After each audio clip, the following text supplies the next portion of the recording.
ମତେ ଟଙ୍କା ମାଗୁଥିଲେ, ମତେ ପାଖରେ ଏତେ ଟଙ୍କା ପତ୍ର ନାହିଁ, ମାଗୁଥିଲେ ଟଙ୍କା ମତେ ଘୋଡ଼ା ବେପାର କରିବା ପାଇଁ କୋଟି କୋଟି ଟଙ୍କା ମତେ ଦେବାର ନାହିଁ। ମୋ ନାଁ ସଞ୍ଜୟ କୁମାର ପଲାଇ, ଡିଷ୍ଟ୍ରିକ୍ଟ ବାଲେଶ୍ୱର, ନିର୍ବାଚନ ମଣ୍ଡଳୀ ମୋର ସୁର। আচ্ছা আজি আপনার কହୁଥିଲେ যে গণমাধ্যমে কিছুদিন পূর্ব যে আপনার যে ওড়িশা রাজ্যসভা নির্বাচন হচ্ছে সেটা আপনার প্রার্থীপত্র দাখিল করে কিন্তু আজ প্রার্থীপত্র দাখিল করেন কাহিঁকি? আজ্ঞা মিডিয়া আগে আপনার দেখি লক্ষণীয় দিল্লি কোটি কোটি নিয়ে ঘোড়া বেপার মোর পয়সার নাই। রাজ্যসভা পাই মোর কোটি কোটি টাকা কলা টাকা মো পাখে নাই, মো পয়সার নাই। মানে রাজ্যসভা নির্বাচন কোটি কোটি টাকা করতে কোটি কোটি আজ্ঞা নিয়ে কোড় কোড় টাকা 10 কোড় 15 কোড় টাকা পাই চালছি ঘোড়া বেপার। এমএলএ মানে নেউଛନ୍ତି এমএলএ মানে নেউଛନ୍ତି, প্রতিনিধি মানে ভোট দেলে এমএলএ ମାନଙ୍କୁ এমএলএ মানে নেউଛନ୍ତି। পয়সা নাই ମୋ ପାଖରେ ପଇସା ପତ୍ର ନାହିଁ। ଛୋଟ ବିଜନେସ୍ ଖଣ୍ଡେ କରିଛି ଭୁବନେଶ୍ୱରରେ, ଲୋକଙ୍କ ପାଇଁ ଜନସେବା କରିବି। ମୋ ପାଖରେ ଏତେ ପଇସା ନାହିଁ। ମାନେ ପଇସା ଥିଲେ ଯଦି ଥାନ୍ତା କ'ଣ ଆପଣ ତାହେଲେ ଲଗେଇଥାନ୍ତେ? ନା, ମୋ ପାଖରେ ପଇସା, ସେଇ ପଇସା ମୁଁ ଜନସେବା କରିବା ପାଇଁ ଲଗେଇଥାନ୍ତି। ଏଇ ଘୋଡ଼ା ବେପାର କରିବା ପାଇଁ କୋଟି କୋଟି ଟଙ୍କା ମୋତେ ଦେବାର ନାହିଁ।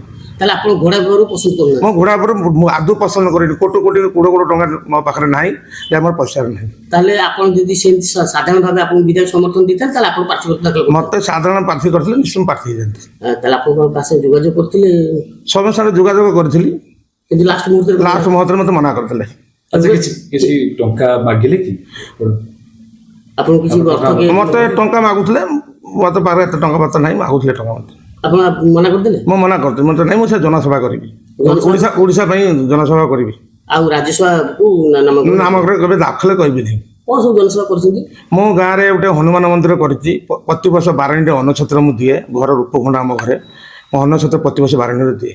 ଆଚ୍ଛା, ଭୁବନେଶ୍ୱର ଆପଣ ଗୋଟେ ବ୍ୟବସାୟ ଅଛି, ବ୍ୟବସାୟ ଯେଉଁ ଲାଭ କେତେ ହେଉଛି, ଏତେ ଲାଭ ହେଉଛି, ତାହେଲେ ରାଜ୍ୟସଭା କିଛି ଖର୍ଚ୍ଚ କରିଦେଇଛନ୍ତି? ନା, ମୁଁ ଜନସେବା କରୁଛି, ଅନ୍ଧମୁଖ ପିଲାମାନଙ୍କୁ ପାଠ ପଢ଼ଉଛି, ତାଙ୍କ ପାଇଁ ଖର୍ଚ୍ଚ ମୁଁ କରୁଛି। ତାହେଲେ ଆପଣଙ୍କୁ ଧୋକା ଦେଲେ ବିଧାୟକ ମାନେ ଯେ ହଁ କହିଥିଲେ? ମୋତେ ସବୁ ବହୁତ ଧୋକା ଦେଲେ ବିଧାୟକ ମାନେ, ସେଥିପାଇଁ ଆପଣ ରାଜ୍ୟସଭା ପ୍ରାର୍ଥୀ?